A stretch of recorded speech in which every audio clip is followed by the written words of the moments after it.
वाले जानते हैं कि ये दिल्ली का सुप्रसिद्ध रामलीला मैदान है। यहाँ बचपन से मैं आ रही हूँ।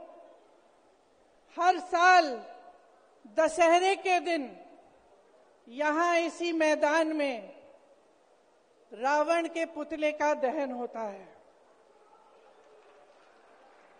मैं छोटी थी तो अपनी दादी जी इंदिरा जी के साथ आती थी, उनके पैरों के पास जमीन पर बैठ के देखती थी। उन्होंने हमारे देश की ये प्राचीन, हजारों वर्ष प्राचीन गाथा जो रामायण है, भगवान राम जी की जीवन गाथा मुझे सुनाई। आज जो सत्ता में है वे अपने आप को राम भक्त कहलाते हैं।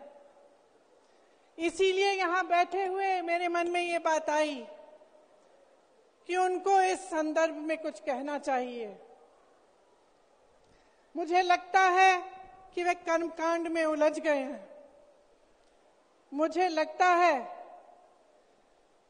कि वे दिखावे में लिप्त हो चुके हैं।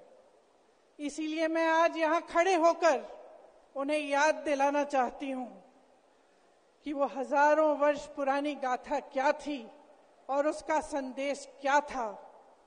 भगवान राम जब सत्य के लिए लड़े, उनके पास सत्ता नहीं थी। भगवान राम जब सत्य के लिए लड़े, उनके पास संसाधन नहीं थे। उनके पास तो रथ भी नहीं था। रथ रावण के पास था, संसाधन रावण के पास थे, सेना रावण के पास थी, सोना रावण के पास थी। वो तो सोने की लंका में रहता था।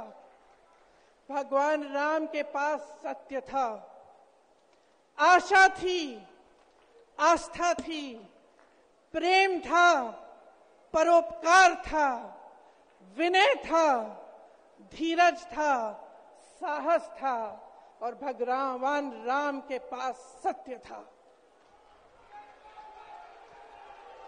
मैं सत्ता में बैठे हुए सरकार के जितने भी सदस्य हैं, अपने प्रधानमंत्री नरेंद्र मोदी जी को याद दिलाना चाहती हूं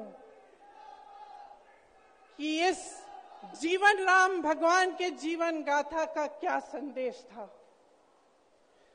सत्ता सदैव नहीं रहती, सदैव नहीं रहती सत्ता। सत्ता आती है, जाती है, अहंकार चूर चूर होता है एक दिन।